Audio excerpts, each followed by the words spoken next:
Welcome to this introduction to the GI map. I'm going to walk you through the GI map, including all of the markers in the test, and we're also going to be covering a little bit about the methodology that sets GI map apart. Lastly, I'm going to walk you through the resources that are available to you to help you with understanding GI map so that you can connect the dots best for your patients. GI map actually stands for Gastrointestinal Microbial Assay Plus. GI map includes a number of different markers to give you insights into both the microbial ecosystem as well as the related gastrointestinal physiology. And note that both of those systems influence one another, and that's a key part of helping clinicians connect the dots for their patients. GI map includes a number of different markers to help clinicians gain a comprehensive set of insights into gastrointestinal function. And those include pathogens and opportunists, normal microbes, markers for digestive function, markers reflecting immune responses, markers related to intestinal barrier integrity, as well as markers that give insights into gastrointestinal detoxification, the presence of occult blood, and also the presence of antibiotic resistance genes, specifically in Helicobacter pylori. When practitioners are considering options for comprehensive gastrointestinal testing, it's important to understand what sets GI map apart. And this essentially boils down to three main categories. The first of which is the unique set of markers that comprise GI map. These were specifically selected for their clinical relevance in helping to provide clinicians with key clinical insights for better patient outcomes. Next, we have the unique methodology that is employed for the GI map test. And this methodology features quantitative PCR for detection and quantitation of the microbes. And this provides superior sensitivity as well as accuracy, and also includes absolute quantitation so that we know exactly how much of a given microbe is present per gram of stool sample. Lastly, and perhaps most importantly, we provide a wealth of resources for clinicians as well as extensive support for practitioners who are just beginning to learn GI map and then who can progress on to a more expert level of understanding GI map. And this includes a variety of different resources, which we will also touch upon later in the video. So this unique set of characteristics, the markers, the unique methods, as well as the extensive set of educational materials combined together to provide clinicians with very relevant, deep insights into how GI map applies to different patient scenarios. So it's really all about connecting the dots. In terms of clinical insights, GI map provides practitioners with important clinical insights into common GI scenarios, such as general gastrointestinal symptoms, such as bloating, gas and discomfort, pathogenic infections involving bacteria, viruses, fungi, and also parasites, insights into the very common condition of irritable bowel syndrome, as well as food sensitivities and food intolerances, insights into small intestinal dysbiosis, including SIBO, inflammatory bowel disease, autoimmune conditions, and also extraintestinal conditions such as conditions involving the skin, joints, hormone balance, as well as conditions involving the nervous system, such as mood disorders. Now I'd like to walk you through the GI map report itself and highlight the markers that are included on GI map. The GI map report includes 5 pages of results, including on page 1, gastrointestinal pathogens, page 2, the results for H. pylori, as well as the normal commensal bacteria. On page 3 are the opportunistic microbes ranging from bacteria to fungi to viruses. On page 4, we have the parasitic opportunistic microbes, as well as the intestinal health markers. And then lastly, on page 5 are the H. pylori antibiotic resistance genes. So as you can see, the overall report for GI map is quite condensed, easy to read, only 5 pages, very easy for clinicians, busy clinicians, to quickly scan and then identify the most relevant results for their patients. On page 1 are the bacterial, parasitic, and viral pathogens that are common causes of acute gastroenteritis. Note that in some cases, some of these pathogens may be present more chronically, such as Giardia, and may contribute in some cases to chronic symptoms. However, most commonly, pathogenic infections often tend to be asymptomatic. The rate will vary from pathogen to pathogen. A key example is Clostridium difficile, where the majority of detected cases appear to be asymptomatic, which is consistent with research literature that the majority of detected C. diff in stool samples represents asymptomatic cases. Also note that for C. diff, as well as additional pathogens, we are detecting toxin genes, which provides additional information on potential pathogenic strains that are present in the stool sample. It's important to note that a GI-map is based on DNA detection. So we're looking at the gene level, not the protein level. So we're not able to determine with DNA methods whether or not the genes are actually being actively expressed. So note that this represents a potential infection, and as always, it's important to consider symptoms. Moving on to page 2 are the results for H. pylori. As you can see here, this particular patient's levels were detected, but not above the reference range. This means that H. pylori is present, but may be less likely to be symptomatic for that patient. The reference ranges are established to provide guidance for clinicians in terms of levels that may be more likely to be clinically significant. Also note that virulence factors for H. pylori are included. Virulence factors are genes that encode proteins that have various roles in the infection process. They're also considered risk factors for more significant pathogenic infections. In general, the more virulence factors that you see that are detected, the greater the significance of the infection may be. And that's indicating a potentially more pathogenic strain or set of strains that may be detected.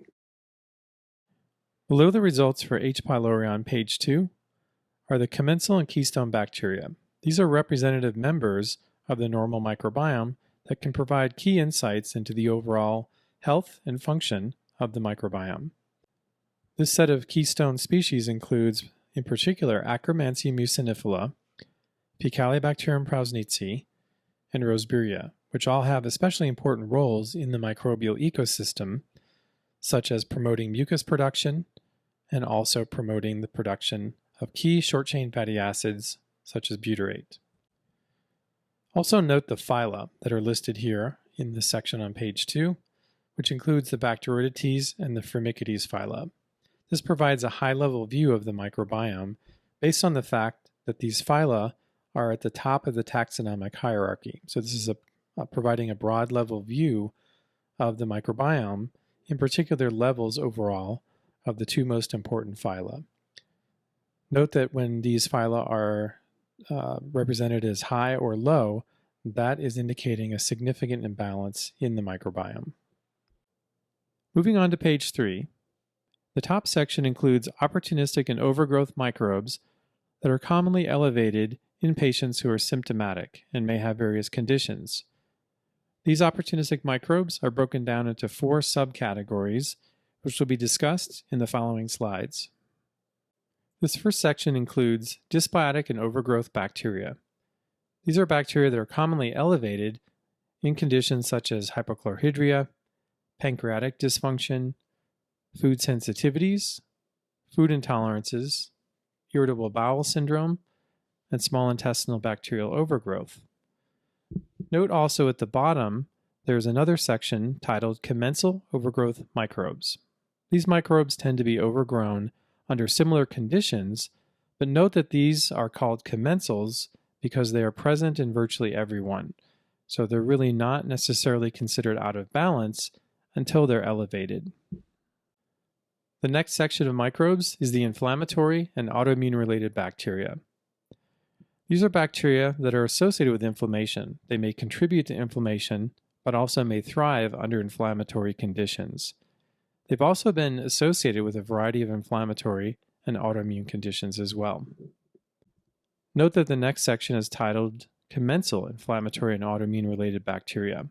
These are bacteria that are present commonly in most people, and often contribute to beneficial functions when they're present at normal levels, but when elevated, may also be associated with inflammation, and in some cases may contribute to inflammation.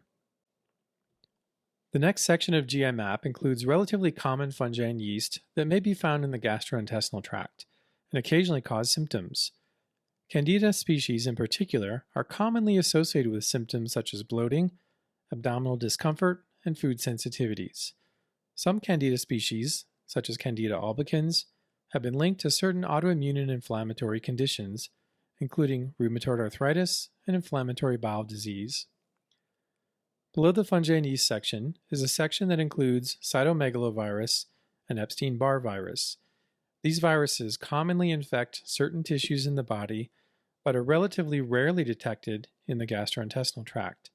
When these viruses are detected at high levels on GI map, they may be associated with gut inflammation and intestinal barrier dysfunction. On page 4 of GI map, you'll find a list of additional gastrointestinal parasites, including protozoa and worms. Protozoa are single-celled eukaryotic microbes that are commonly found in contaminated food and water sources. They are more likely to colonize the gut in patients with bacterial dysbiosis and digestive dysfunction. Infections with protozoa may result in symptoms such as abdominal discomfort and loose stools or diarrhea, but many patients can remain asymptomatic. In addition to protozoa, GI map includes a number of parasitic worms. Intestinal worms are relatively rare in industrialized countries, but when present, may result in gastrointestinal symptoms. Within the intestinal health markers section of GI map, you'll find a number of markers that reflect various aspects of gastrointestinal health and physiology, including digestive function, detoxification, the presence of occult blood, immune responses, inflammation, and leaky gut. Next, we'll walk through each of the markers in this section. The digestion section includes steatocrit, which is a marker indicating the presence of excess fat in the stool. Levels above 15% indicate likely fat malabsorption, which may be due to reduced bile acid production, pancreatic insufficiency, or small intestinal dysfunction. Pancreatic elastase is a marker for pancreatic enzyme production. Levels below 200 indicate reduced pancreatic enzyme production, which is a common contributing factor in patients with bloating, abdominal discomfort, loose stools, and occasionally constipation. Reduced pancreatic enzyme production is also a common contributor to overgrowth of various opportunistic microbes. Under GI markers, you'll find beta-glucuronidase, which is an enzyme that is produced by various opportunistic bacteria. When elevated, beta-glucuronidase can be a sign of significant dysbiosis. High beta-glucuronidase can also interfere with the elimination of various toxins and hormone metabolites by modifying them in a way that reduces their excretion and increases their reabsorption. This can contribute to hormone imbalances and increased toxin levels in the body. The occult blood marker FIT is a highly sensitive marker for the presence of blood in the stool. A range of conditions can increase the presence of blood in stool, from temporary, minor conditions to infections, inflammatory conditions, and even colon cancer. The markers included in the immune response section are helpful for gaining key insights into specific immune responses occurring in the gut. These markers include secretory IgA, which is the most abundant immunoglobulin produced by mucosal immune cells. Secretory IgA plays an important role in protecting the intestinal mucosa from pathogenic and opportunistic microbes, and it also binds to food antigens to help reduce excessive immune responses to harmless antigens. Anti-gliadin IgA is a marker for immune reactivity to gluten. When anti-gliadin IgA is elevated, it may be an indicator of gluten sensitivity. Eosinophil Activation Protein is a marker for activation of eosinophils, and excessive activation of eosinophils is involved in a variety of conditions, including food sensitivities, functional gastrointestinal disorders, eosinophilic esophagitis, and inflammatory bowel disease. GI map also includes the widely recognized inflammation marker calprotectin. Calprotectin is produced primarily by neutrophils as part of the inflammation process. Calprotectin may be elevated temporarily during infections and exposure to other inflammatory triggers. It can also be elevated in chronic autoimmune and inflammatory disorders such as Crohn's disease and ulcerative colitis. Zonulin is an optional marker that can be added to GMAP. As a well-known marker for leaky gut, Zonulin can provide key insights into the health of the intestinal barrier, especially in conditions such as food sensitivities and autoimmune diseases. On the final page of the GMAP report is the antibiotic resistance panel for H. pylori. This panel shows the results for the detection of antibiotic resistance genes in the H. pylori genome to common types of antibiotics, including amoxicillin, clarithromycin, fluoroquinolines, and tetracycline. This information can be helpful for selecting specific antibiotics for H. pylori treatment. The GIMAP Interpretive Guide and GIMAP White Paper, available in the Learning Resources section on the Diagnostic Solutions Laboratory website, are invaluable resources for learning more about the individual microbial and intestinal health markers on GIMAP. Additional resources, including an extensive library of educational resources, are also available to help practitioners get the most out of GIMAP. Now that we've briefly walked through the individual markers that are included on GIMAP, let's focus briefly on the specific methodology that GIMAP is based on, which is one of the key factors that sets GIMAP apart. When it comes to methodology for detecting and quantitating microbes, qPCR offers several important advantages. In fact, researchers developed qPCR because other methods were not considered to be sufficiently accurate. The primary advantages of qPCR include the following. The first point is that the accuracy of qPCR is well established to be superior to other methods that are commonly used to detect microbes, and those include standard PCR, metagenomic sequencing, as well as culture. qPCR also provides high sensitivity as well as specificity, and also provides absolute quantitation, and this is in comparison to the relative quantitation that characterizes sequencing methods. So this absolute quantitation enables accurate correlations with clinical data. qPCR is also superior for identifying and quantitating pathogens and opportunists, which are typically present at very low levels. So detecting and quantitating the clinically relevant pathogens and opportunists that are often present at very low levels among the dominant commensal microbes can be like trying to find the needles in the haystack, which is something that qPCR is especially good at doing. Now that we've reviewed how the unique markers and methodology help to set GIMAP apart, let's walk through the extensive educational and interpretive resources that are provided to help practitioners gain important, actionable clinical insights from GIMAP. To help practitioners, from those who are new to GIMAP to those who are experienced in working with GIMAP, Diagnostic Solutions Laboratory offers a wide range of educational and clinical support, including an extensive library of videos and articles, classes, an e-newsletter, and social media content. We also offer free 30-minute consultations with a clinical education specialist to assist with interpreting GIMAP results, as well as customer service professionals who are on hand to answer questions, schedule consultations, and assist with ordering tests. As noted previously, the interpretive guide and white paper are often a great place to start for practitioners who are new to GIMAP and want to learn more about the individual markers on the test. In addition to learning about the individual markers on GIMAP, we offer additional resources to help practitioners better understand the various patterns on GIMAP, including the three most common dysbiosis patterns.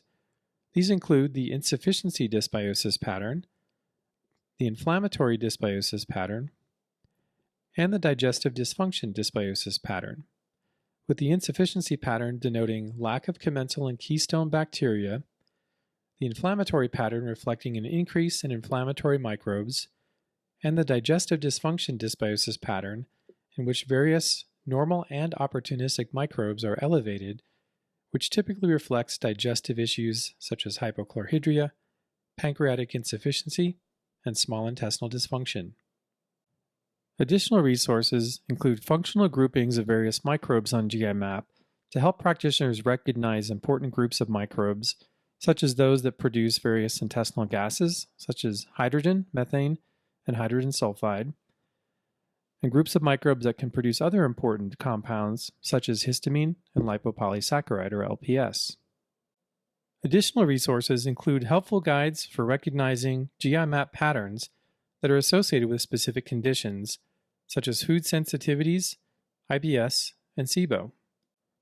The Diagnostic Solutions Laboratory YouTube channel includes a wide range of video content to help practitioners learn the basics of working with GI map.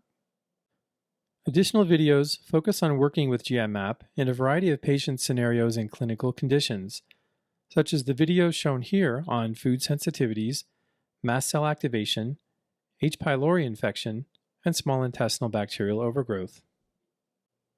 Our science-based education includes extensive references so practitioners can gain confidence in the accuracy of the content that's presented. Our educational content also includes up-to-date references so practitioners can gain important clinical insights from new research developments.